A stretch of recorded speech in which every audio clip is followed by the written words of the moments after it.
po ang lahat para pakinggan ang humilya. Sa ngalan ng ating Diyos, ang Diyos Ama, Diyos Anak at ng Banal na Espiritu. Amen. Okay, magandang umaga mga kapatid. Purihin ang Diyos. Okay? Sa ikalawang linggo ng Adbento, may magandang mensahe ang ating mga manunulat, mismo si Kristo, na ihanda ang daraan ng Panginoon. Okay, maganda yung kanta natin. Ano yung title nun? Kailan pa tayo maglilingkod sa Diyos? Okay? Kung huli na ang lahat, maraming mga taong nais maglingkod ng Diyos. Kung may mga pakiramdam na, may mga pinagdaanan. So habang malakas pa, ay ibigay natin sa Diyos ang paglilingkod. Amen? Okay. Now, sabi ni San Pedro, kung bakit tayo'y naghahanda sa panahon ng Christmas, kasi ganito ang mangyayari sa huling araw. Okay? Maging ganito ang wakas ng lahat ng bagay. Ano bang mangyari sa wakas ng panahon? Mawawala ito. Ang lahat ng nakikita natin ay mawawala ito. Napakatindi yung napakatindi yung mangyayari. Kaya sabi ni San Pedro, mamuhay kayo ng may kabanalan at sikapin ninyong maging makadiyos. Habang hinihintay ninyo ang araw ng Diyos, magsikap kayo ng mabuti. Yan, yun naman talaga ang dapat mga kapatid. At sabi ng ating introduction ng ating liturgy, ang kalakip ng pagsisisi ay pagbabago. At ang kalakip ng pagbabago ay pagbalik loob sa Diyos. At kaya nga, ang sabi ni ni Pedro dito, urgent ito. Okay? Urgent ang pagbabago dahil kapag mangyari na ang wakas ng panahon, mayroong kaparusahan. Okay? Individual ha? Hindi groupings, hindi by pamilya ang pagliligtas. Ayon sa ating pananampalataya at ginagawa. Kaya maganda itong pagnilay-nilayan natin. Ano ba ang proseso para tayo'y makarating sa buhay na walang hanggan? Kaya sa gospel natin, ano bang binanggit ni San Marcos? Kaya ang pahayag ni San Juan, ihanda ang daraanan ng Panginoon. Tuwirin ninyo ang kanyang mga landas. Anong dapat gawin? Pagsisihan. Talikdan ang inyong mga kasalanan at pabinyag kayo upang kayo'y patawarin. Take note ha, pabinyag. Kaya yung bautismo ay hindi po niyan church membership. Maraming nagpabinyag dahil gustong maging Kristiyano para magkaroon ng certification. Maraming gustong magpabinyag upang mapabilang sa simbahan. Hindi po yan ang pinakalayunin ng bautismo. Dahil ang bautismo ay para sa buhay na walang hanggan. Maging anak tayo ng Diyos. Kaya yung pare o pastor nagbibinyag ay baptizo in the name of God, Father, Son, and Holy Spirit. Walang nagbautismo sa pangalan ng simbahan. Dahil hindi makakaligtas ang pangalan ng simbahan, kundi ang Diyos. Okay? Tingnan natin. Self-check po tayo. Ano bang ibig sabihin self-check? I-check natin kung tayo ba'y nakatanggap na ng ganito. Nabinyagan na ba lahat? Mahalaga yan. Okay? Binanggit ni San Juan na magpabautismo kayo upang kayo'y patawarin. So lahat ay dapat mabinyagan. Ngayon, kung tayo nabinyagan na, dapat tayo, pagsisihan natin ang ating mga kasalanan. Ginagawa nyo ba yon? Diba during Mass, sabay-sabay tayo nangumpisal. Tayo nangumpisal sa Diyos amang makapangyarihan sa lahat. Sapagkat tayo nagkasala sa isip, sa salita, at sa ating mga ginagawa. Kung ang tao ay binyagan, meron na siyang kakayanang linisin. Kaya nga ang pangungumpisal, mahalaga yon. Sa bahay, o gusto nyong direct to God, pwedeng gawin nyo yan. Kung gusto nyo sa church, mas maganda. Kasi dito talaga ay nagkaroon tayo ng congregational na pangungumpisal. So mahalaga yan yung bautismo at yung pagsisisi at tumalikod sa kasalanan. Dahil ang paghahanda natin ay personal, hindi congregational, hindi para sa atin na pamilya, hindi. Personal po, dapat ang bawat isa na nagkasala ay dapat nakungumpisal sa harap ng Panginoon. So dahil ang paghahanda sa daraanan ng Panginoon ay may kalakip na pagbabago. Okay? Ano bang baguhin natin? Yung pag-iisip natin. Baka overthinking na kayo. Maraming pinagdaanan ng tao, baka overthinking na. So, kailangan nating pagsisihan, pagbabago sa pag-iisip natin, sa mga sinasabi, salita. Baka yung lumalabas ng ating mga bibig ay bad words. Okay? Alam niyo ba yung lagi nating sinasabi? Merong isang propeta na huwag kayong masyadong magsalita ng ganito, bad words. Kasi it is parang way of prayer yan. For example, sinusumpa mo siya. Paano kung pakinggan yan ng Diyos na sinumpa mo siya? Baka mangyari. Okay? Kaya ngayong pananalita pala natin, dapat baguhin. Kasi pwedeng way of prayer daw po yan. Yan ang sabi ng isang propeta. So ano pa ating dapat baguhin? Siyempre yung ginagawa natin. Kaya tayo nagkasala sa isip, salita at ginagawa. So bilang paglilinis sa pag-iisip natin at ginagawa, kailangan makita natin yung pagbabalik loob sa Diyos.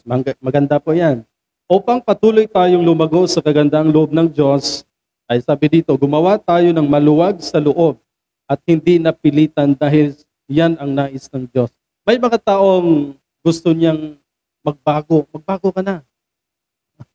Merong proseso, merong time, meron siyang, hindi siya agad-agad eh. Okay? So, dapat makita ng Diyos yung totoo. Di ba? Hindi yung magbago ako ngayon. Parang naisip mo lang. Hindi siya totoo talaga gusto mong gawin. Kaya dapat maluwag sa loob at hindi napilitan dahil yan ang nais ng ating Panginoon. Okay, isa sa mga dapat gawin ng tao upang maging ihanda ang daraanan ng Panginoon ay siyempre tayo'y magpasakop sa kapangyarihan ng Diyos. Paano ba natin masabi na tayo nagpasakop sa kapangyarihan ng Diyos? Ang sabi ni si Yahweh yata nagsabi dito kay Moises, dalawa lang ang dapat pagpilian ng tao. Ang siyang mabuhay o mamatay. So kung lumihis ka sa Diyos, maraming kapahamakan dyan. Take note yan ha. Kung kayo'y malayo sa perimeter ng Panginoon, maraming pagsubok. Pero kung kayo'y nagpailalim sa Diyos, dumating man ang pagsubok, ang sabi ni Yahweh, paggagaanin ko yan. Malalampasan nyo yan eh. Okay? Yun ang pinaka-advantage sa tao kung siya'y nagpaksakop sa kapangyarihan ng Diyos. Bukod na kaya niyang maintindihan, kaya niyang malusutan. Kaya niya yung mapagtagumpayan. At dahil, ano ba ang sabi dito ni Pedro? Dahil dakila ang Diyos, totoo ang Diyos sa kanyang pangako sa mga taong nagpailalim sa kanya.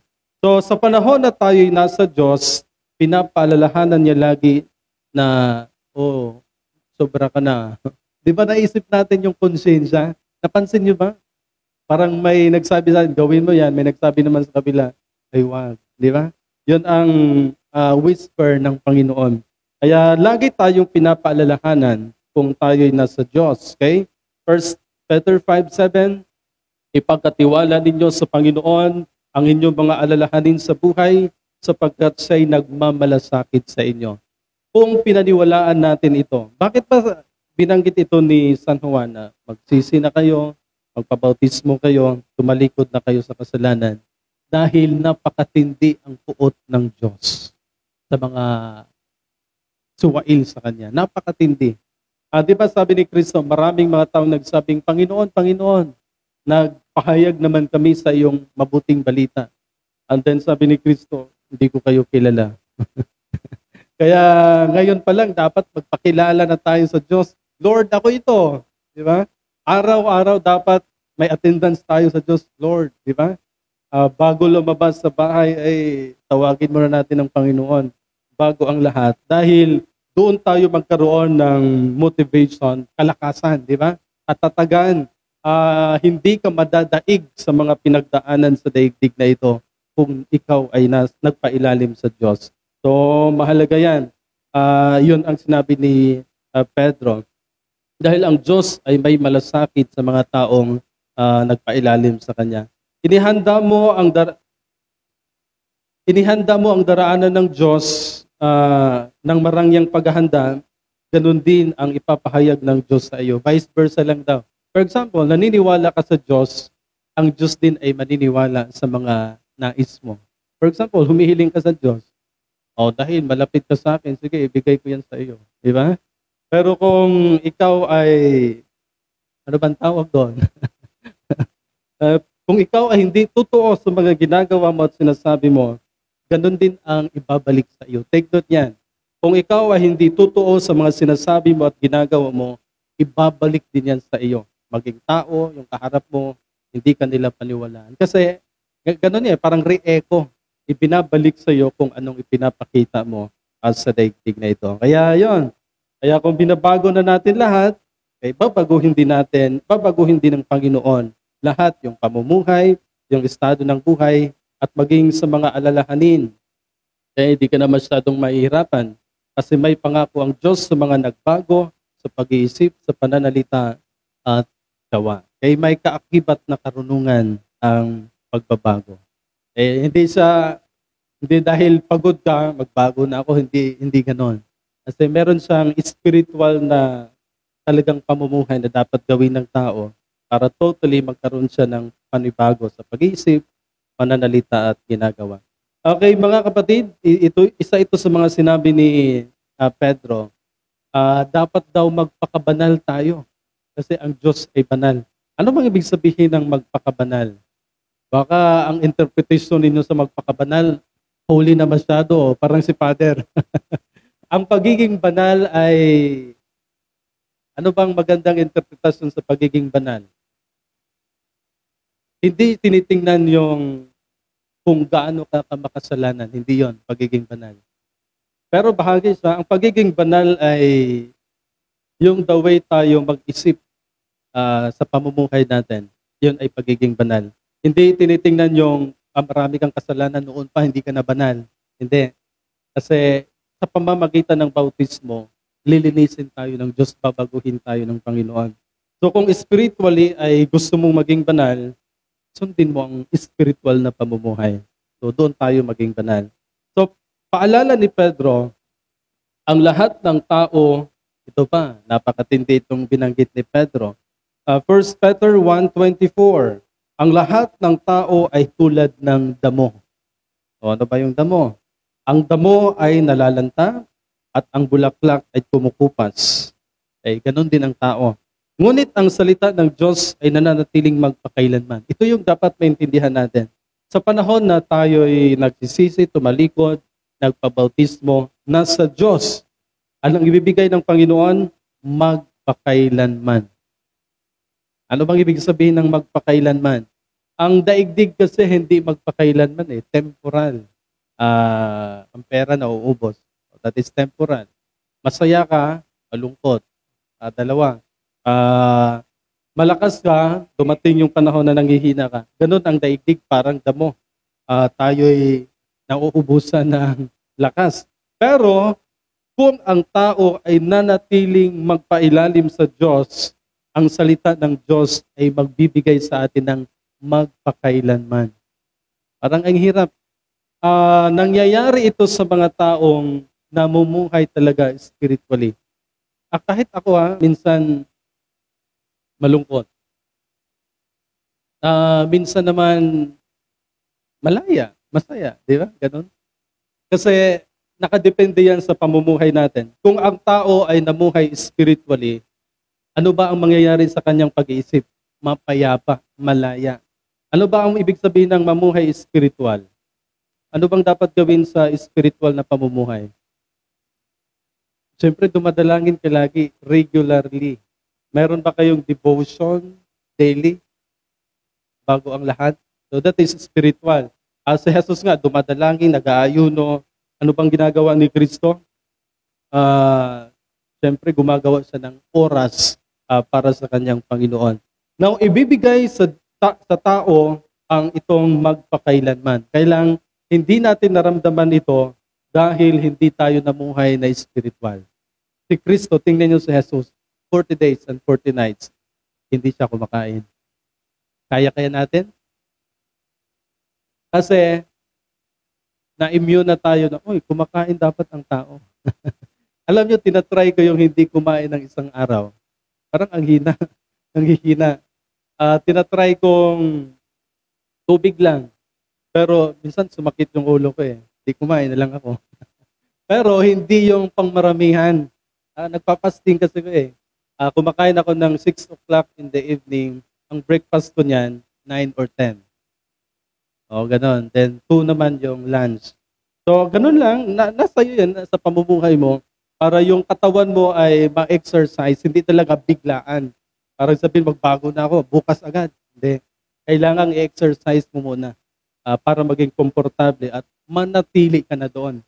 Kasi kung biglaan, hindi mo makaya itong magpakailanman. Mananatili kang bago magpakailanman. So, ini-exercise ko yan, ginagawa, at kung maging komportable ka na, ay di tuloy-tuloy na yan. Ayun na yung sinasabi nating pagbabagong magpakailanman. So, ganyan ang gawain o ganyan ang gagawin ng Diyos sa mga tao na naghahangad. Gusto nating permanent? Gusto nyo ba ng permanent?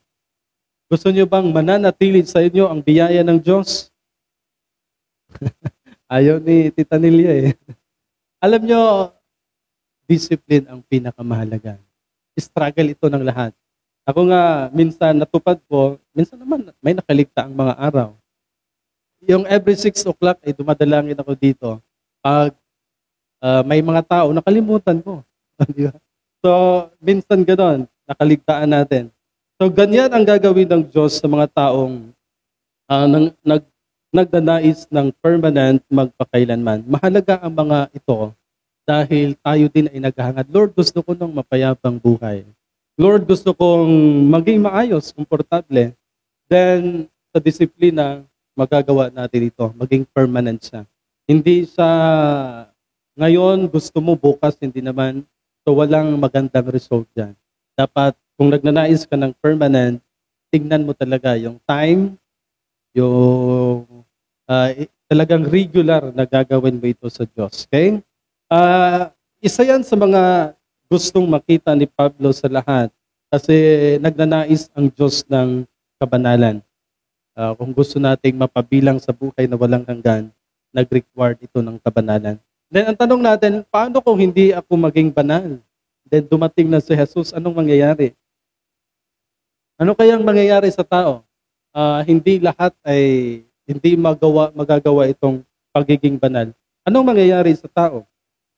Alam nyo, simple na lang ang required para sa buhay na walang hanggan. Sinabi ni Kristo, kung kayo'y naniniwala at sumasampalataya, ay magkaroon kayo ng buhay na walang hanggan. So parang dalawa na lang eh. Naniniwala, sumasampalataya, maliligtas kayo. Pero kung gusto nyong magpakailanman na binanggit sa ating gospel upang manatili ang Diyos sa atin magpakailanman, kailangan nating magpakabanal. Okay? Kailangan nating gawin yung spiritualidad kaysa mga material na bagay. So isa yan sa mga ginagawa ng mga tao bilang paghahanda sa Diyos. Kailang ang tagal. maraming naiinip. Parang wala pang Panginoon na. Marami nang nawala sa akin. Alam niyo ba yung mga tao noon, binibinta nila yung kanilang ari-arian? Kasi sabi nila, babalik na ang Diyos eh. Ipagbili niyo ang mga ari-arian ninyo, ipamahagi sa mga dukha para magkaroon kayo ng kayamanan sa langit o kaharian sa langit. So, ginagawa nila noon, binenta, pinagbili. Pero 2023 na wala pang Diyos. May binanggit si Pedro na nagtitimpi ang Diyos kung bakit natagalan ng Panginoon nagtitimpi siya upang bigyan tayo ng pagkakataong maligtas lahat. Para bagang hinihintay ng Diyos na lahat tayo ay magbago at magbalik loob sa Kanya. Kaya siguro yung mga pagsubok ay mga sign, mga paraan na maalala natin ang Diyos na tayo magbalik loob sa Kanya dahil nahihirapan ang tao kapag wala ang Diyos sa buhay niya. Lumalakas naman ang mga tao sa panahon na tumatawag tayo sa ating Panginoong Diyos. Kaya yun lang. Yun ang mga strategy na dapat gawin ng tao upang mapanatili sa atin yung lakas, yung kapayapaan, at syempre yung kaligtasan, ma-reassure natin sa muling pagbabalik ni Kristo. Kaya ganun lang kasimple, pero mahirap gawin at magagawa natin kung meron tayong paniniwala at pagtitiwala sa ating Panginoon. Okay? Good luck mga kapatid at naway handa na tayo sa muling pagbabalik ni Kristo. Amen. Sa pangalan ng ating Diyos, Ama, Anak at ng Banal na Espiritu.